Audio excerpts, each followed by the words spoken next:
नमस्कार दोस्तों। आज का डिक्टेशन 90 शब्द प्रति मिनट स्टार्ट होगा 5 सेकंड बाद। स्टार्ट।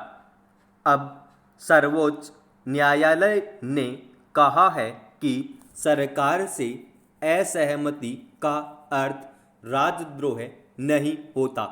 यह फैसला अदालत ने जम्मू कश्मीर के पूर्व मुख्यमंत्री फारूक अब्दुल्ला के खिलाफ दायर एक मामले की सुनवाई करते हुए दिया है। याचिका में कहा गया था कि जम्मू कश्मीर से अनुच्छेद 370 हटाने पर फारूक ने जिस तरह पाकिस्तान और चीन से मदद की गुहार लगाई थी वह राजद्रोह की श्रेणी में आता है। सर्वोच्च न्यायालय के इस फैसले को स्वाभाविक ही व्यापक दायरे में देखा जा रहा है। इसे एक तरह से सरकार को नसीहत भी माना जा रहा है। कुछ दिनों पहले जलवायु कार्यकर्ता दिशा रवि के मामले में सुनवाई करते हुए दिल्ली की एक निचली अदालत ने भी यही कहा था कि नागरिक सरकार की अंतरात्मा के रखवाले होते हैं और उन्हें उसके विरोध में बोलने का हक है। सरकार की नीतियों का विरोध देशद्रोह कतई नहीं माना जाना चाहिए। इसके पहले भी कई मामलों में विभिन्न अदालतें ऐसी टिप्पणियां कर चुकी हैं। बेशक ये टिप्पणियां किन्हीं खास मामलों के संदर्भ में की गई हों, पर वे सरकार और सरकारी तंत्र के लिए नसीहत के तौर पर ही दी गई हैं। दरअसल पिछले कुछ सालों में सरकार की नीतियों और फैसलों के खिलाफ आवाज़ उठाने वालों पर मुकदमे और उनकी गिरफ्तारियां बढ़ी हैं। ऐसे बहुत सारे लोगों को सबक सिखाने के मकसद से प्रवर्तन निदेशालय, आयकर विभाग और पुलिस उन पर शिकंजा कसने का प्रयास करती रही है। सोशल मीडिया के मंचों पर टिप्पणी करने, किसी मंच पर कोई चुटकुला सुनाने जैसे मामलों को भी देशद्रोह की श्रेणी में मान लिया जाता है।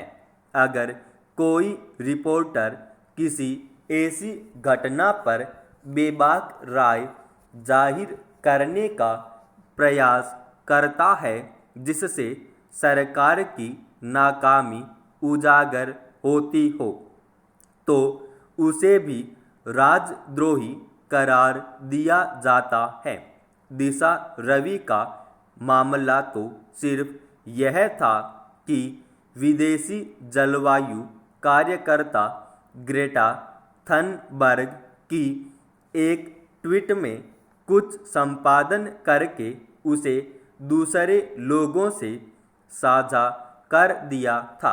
चूँकि इस ट्वीट से सरकार को काफ़ी किरकिरी झेलनी पड़ी थी, इसलिए उसने ग्रेटा के बजाय दिशा को निशाना बनाया और उस पर अलगाववादी संगठन का सहयोग करने और राष्ट्रद्रोह जैसे गंभीर आरोप लगाकर जेल भेज दिया गया था। ऐसी घटनाओं पर बार बार लोगों में रोष उभरता रहा है। उनमें से अनेक मामलों में अदालतों ने अलग अलग सुनवाई करते हुए पिछले दिनों कई लोगों को रिहा कर दिया। दरअसल राजद्रोह या देशद्रोह से संबंधित कानून अंग्रेजी हुकूमत ने भारतीय स्वतंत्रता सेनानियों पर शिकंजा कसने के मकसद से बनाए थे। इन कानूनों के जरिए उसने अपने खिलाफ उठने वाली आवाज़ों को दबाने का प्रयास किया था। मगर अब जब लोकतंत्र हैं जिसमें असहमत स्वरों को भी सुनने का धान है, अगर उन्हें राजद्रोह या देशद्रोह मान लिया जाएगा तो फिर संवैधानिक मूल्यों का कोई अर्थ नहीं रह जाएगा। लोकतंत्र में लोग अपने प्रतिनिधि चुनते हैं और वे मिलकर सरकार बनाते हैं। इस तरह सरकारें जनता के प्रति जवाबदेह होती हैं।